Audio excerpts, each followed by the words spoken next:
in the city of light, and the best street burns in the neon light. When I heard the thunder, I could feel the rain. It's the same to me, just different name. ලස්සන වෙළඳ දැන්වීමක් නේද?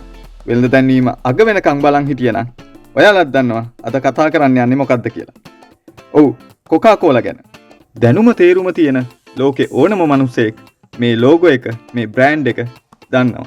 ඒක ඒ තරමට ලෝකේ ප්‍රබල අයිකනයක් වෙලා ඉවරයි. ඒ තරමටම කොකාකෝලා අපේ ජීවිතවල තියෙනවා. 1892 දී ආරම්භ කරන ලද මේ ඇමරිකානු කොකාකෝලා සමාගම ජෝර්ජියාහි ඇට්ලන්ටාවල පිහිටලා තියෙනවා. වර්තමානයේ වෙද්දී, ඒ කියන්නේ වසර 2021 දී සන්නාම වටිනාකම ඩොලර් බිලියන 87.6ක් විදියට තමයි සලකන්නේ. කොකාකෝලා සමාගම විකුණන්නේ කොකාකෝලා විතරක්ම නෙවෙයි. ඔවුන් සතුව සන්නාම 500කට වැඩි ප්‍රමාණයක නිෂ්පාදන 4000කට වඩා තියෙනවා. රටවල් 206කට මේ වෙනකොටත් මේ නිෂ්පාදන බෙදා හැරීම සිද්ධ කරනවා. මේ රටවල් ගාන එක්සත් ජාතීන්ගේ සමාජික රටවල් ප්‍රමාණයට වැඩි බව ඔබ දන්නවද? උතුරු කොරියාවේ හා කියුබාවේ පමණක් කොකාකෝලා නිෂ්පාදන විකිණීම තහනම් කරලා තියෙනවා. ඉතින් දන්න කොකාකෝලා ගැන නොදන්න තව දේවල් දැනගන්න එකතු වෙන්න මේ චාමිකයාගේ බ්ලොග් ඉසව්ව.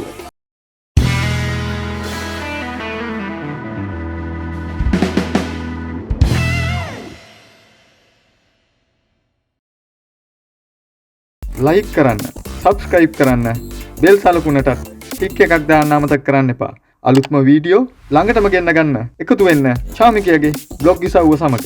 1865 දී ඇමරිකානු සිවිල් යුද්ධයකදී දෙවන ලුතිනන්ට් කෙනෙකු විදිහට කටයුතු කරපු ජෝන් පෙම්බර්ටන් මරණීය තුවාල ලබනවා. ඒ තුවාල සුව කරන්න ලබා දුන්න ඖෂධය තමයි මෝෆීන්.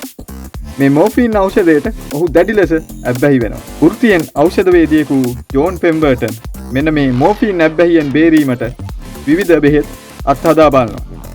අන්න ඒ විදිහට බිහිවෙච්ච බෙහෙතක් තමයි පෙම්බර්ටන් ෆ්‍රාන්ස් වයින් කොකා හෙවත් කොකාකෝලා. ඒ 1886 මැයි 8 වෙනිදා ජෝන් පෙම්බර්ටන්ගේ ජැකොබ් බෙහෙත් ශාලාවේදී.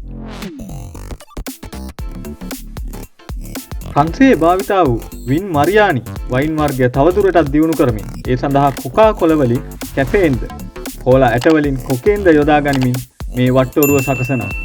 මානසික අවපීඩනය, හිස කැක්කුම, කංසාව වෙනුවෙන් භාවිතා කළ හැකි බෙහෙතක් විදිහට දක්වමින් පත්තර දැන්වීම මගින් ඔහුගේ මේ සොයා ගැනීම ඇට්ලන්ටාව පුරාවටම ප්‍රචාරය කිරීමට කටයුතු කරනවා. පිරිස එක්රැස් වෙන ආපන ශාලාවල සාන්ද්‍රණයක් විදිහට මේ කොකාකෝලා වලට කාබනේට් ජලය එකතු කරලා වීදුරුවක් $7.5 ගානේ මුල්ම කාලේ අලෙවි කිරීම සිද්ධ කරා. පෙම්බර්ටන්ගේ ප්‍රංශ කොකා වයින් මේ විදිහට පවත්වාගෙන යද්දී ඔහුගේ පොත් තබන්නා වූ ෆ්‍රෑන්ක් රොබින්සන් අපූර්ව නම ඔහුට යෝජනා කරනවා. අඩංගු ද්‍රව්‍යයත් එක්ක එය කොකාකෝලා විදිහට ඔහු නම් කරනවා. ඔහුගේ අත්අකුරින්ම ලියූ කොකාකෝලා යන්න අදටත් කොකාකෝලා ලාංඡනීය විදිහට භාවිතා කරනවා. මුල් කාලේ දිනකට වීදුරු 9ක් විකුණු කොකාකෝලා වල මිලිග්‍රෑම් 9ක කොකේන් ඇතුළත් වූ බව සඳහන් වෙනවා. 1929 දී කොකේන් හා කැෆේන් මෙම වට්ටෝරුවෙන් ඉවත් කරලා තියෙනවා. පෙම්බර්ටන්ගේ කොකාකෝලා 1988 දී ඇට්ලන්ටා ව්‍යාපාරිකයෙකු අසා කැන්ඩල් මිලට ගන්නවා. ඒ ඩොලර් 550කට. ඔහු 1893 දී කොකාකෝලා නමට ඇමරිකානු පේටන්ට් බලපත්‍රය ලබා ගන්නවා. 1892 වෙද්දී කොකාකෝලා විකුණලා තිබුණේ ගැලුන් 9000ක් පමණයි. ඒත් කැන්ඩලර් 1900 වෙද්දී ගැලුන් 3,70,000ක් දක්වා ඒ ප්‍රමාණය වැඩි කරගෙන තිබුණා. මේ හේතුවත් එක්ක ඔහු ප්‍රධාන නගරවල සිරප් නිපදවන කර්මාන්ත ශාලා ආරම්භ කළා. 1899 දී ෆ්‍රාන්ස් නීතිඥවරු දෙදෙනෙකු බෙන්ජමින් තෝමස් හා ජෝසප් වයිට්හෙඩ් කැන්ඩලර්ව මුණ ගැහෙනවා. ඒ කොකාකෝලා බෝතල් කර විකිණීමේ ගිවිසුමකට කැමැත්ත ලබා ගන්න. කැන්ඩලර් ඒ ගිවිසුමට එකඟතාවය පළ කරන්නේ බෝතලයකින් ඩොලර් 1ක් තමාට ලබා දෙන ලෙස ගිවිසුමකට එක්වෙමින්. මේ තියෙන්නේ එහෙම විකුණපු වීදුරු බෝතලය. 1916 දී කොකාකෝලා බෝතලය මුල්වරට හඳුන්වා දෙනවා. කොකෝවා ගෙඩියේ හැඩය අනුගමනය කර එය නිපදවලා තිබුණේ 1915 දී රූට් වීදුරු සමාගම විසින්. අද වෙනකොට මේ බෝතල් විටින් විට වෙනස් වෙමින් අද පවතින බෝතලයට ඇවිල්ලා තියෙනවා. බලන්න මේ පින්තූරේ.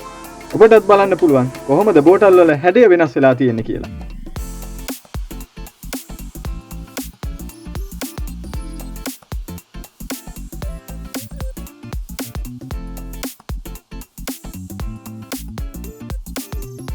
මේ බලන්න අපි දකින කොකාකෝලා බෝතල් වෙලා අපි ළඟට එන අපූර්ව.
එක්දස් 919 දී ඇට්ලන්ටා ව්‍යාපාරිකයෙකු අර්නෙස්ට් උඩ්රප් විසින් ඩොලර් මිලියන 25කට මේ කොකාකෝලා සමාගම මිලදී ගන්නවා. ඔහුගේ පුතා වූ රොබර්ට් වින්සිප් උඩ්රප් විසින් සභාපති ධූරය ඔබවනවා. 1923 දී 6 පැක් ලෙස හඳුන්වන ක්‍රමවේදයෙන් බෝතල් 6ක් එකවර විකිණීමේ ක්‍රමය කොකාකෝලා සමාගම ලෝකෙට හඳුන්වලා දෙනවා. 1928 වසරේදී ඇම්ස්ටර්ඩම් වල පැවති ගිම්හාන ඔලිම්පික් උළෙලට අනුග්‍රහයකය දක්වන කොකාකෝලා සමාගම අද වෙනතුරු එක දිගටම ඔලිම්පික් උළෙලවල් සඳහා අනුග්‍රහය සපයනවා. 1940 දී රේමන් ලොවී විසින් කොකාකෝලා සමාගම වෙනුවෙන් අයිස් පෙට්ටියක් නිර්මාණය කරනවා. ඒ කොකාකෝලා වල උපරිමයේ රසය ලැබෙන සෙන්ටිග්‍රේඩ් අංශක 1.3.3 තුල කොකාකෝලා ගබඩා කර පහසුවෙන් එහි මේ රැගෙන යාමට. ඊටාම රහසිගත වට්ටෝරුවක් ලෙස හඳුන්වන කොකාකෝලා වට්ටෝරුව. ඔබට බලන්නට බැරි වුණත් ඒක තැන්පත් කරලා තියෙන රහසිගත හා අධිආරක්ෂිත ස්ථානය ඇට්ලන්ටාවේ කොකාකෝලා කෞතුකාගාරයේදී බලන්න පුළුවන්. මීට පෙර එය තැන්පත් කරලා තිබිලා තියෙන්නේ ඇට්ලන්ටා බැංකුවේ සේප්පුවක.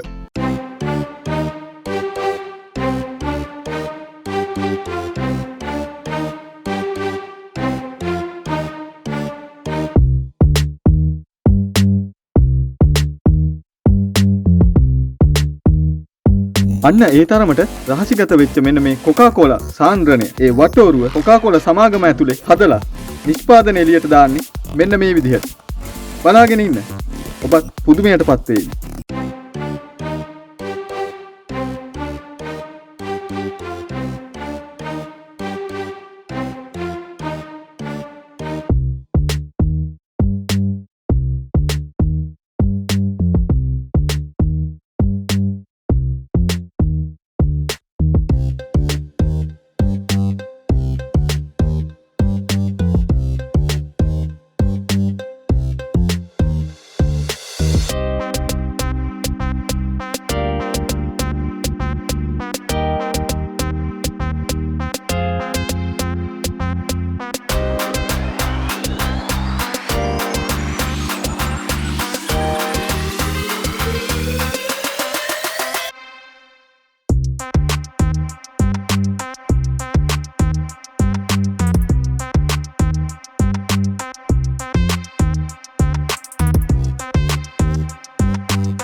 කොකාකෝලා සමාගම තම නිෂ්පාදන වෙනුවෙන් සිත් ගන්නාසුළු දැන්වීම් කරන එක යෙදෙනවා.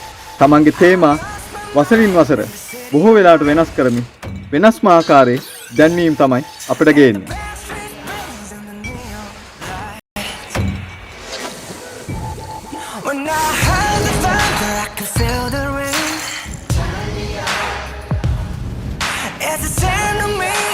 different name.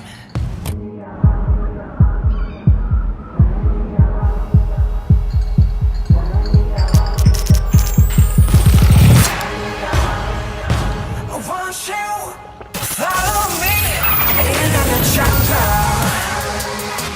Ain't no God for my streets in the heart of the jungle.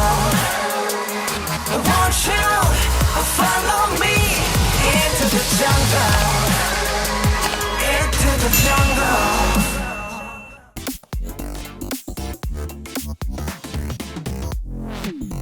1971 Coca Cola ගීතය ලෙස හඳුන්වන ලෝකයේ විවිධ ජාතීන් සියල්ල එකතු කරමින් සැකසූ ගීතය දැන්වීම් කලාව වෙනම තලයකට අරගෙන ගියා.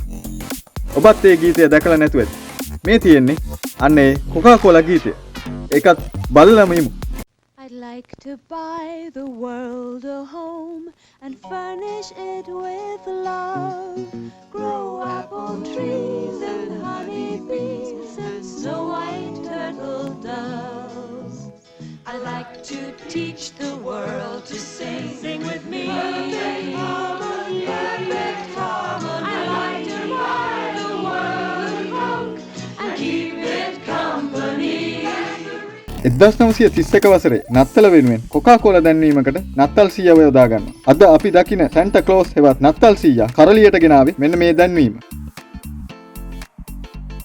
රතු පාට ඇඳුම ඇඳලා සුදු පාට දිග රැවුලත් එක්ක කොකාකෝලා බෝතලයක් අතේ තියන් ඉන්න ඒ දැන්වීම වර්තමානයේ අපි දන්න නත්තල් සීයාව මේ ලෝකෙට අරන් ආපු තැන. මේ දැන්වීම ඇඳලා තිබුණේ හැඩන් ටන්බ්ලෝම් විසින්.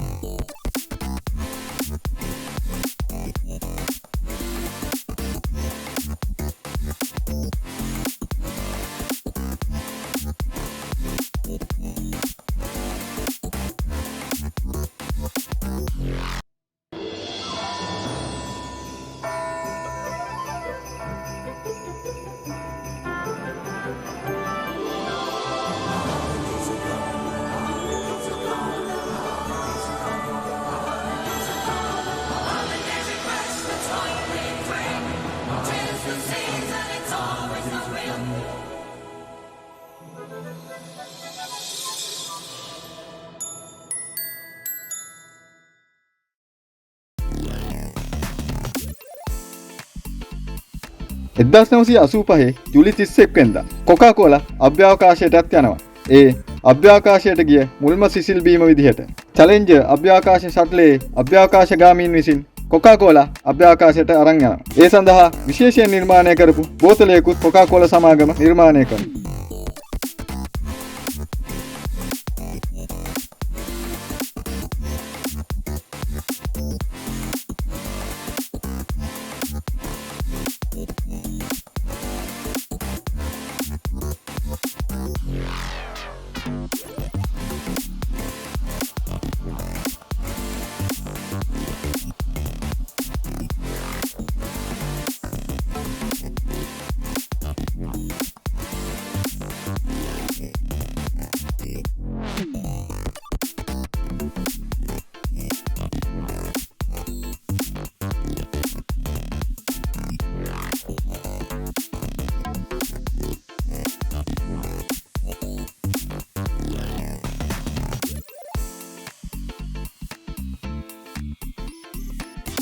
මේ තියෙන්නේ ඇට්ලන්ටාවේ පිහිටලා තියෙන කොකාකෝලා කෞතුකාගාරය. එන්න රවුමක් ගිහිල්ලා බලමු.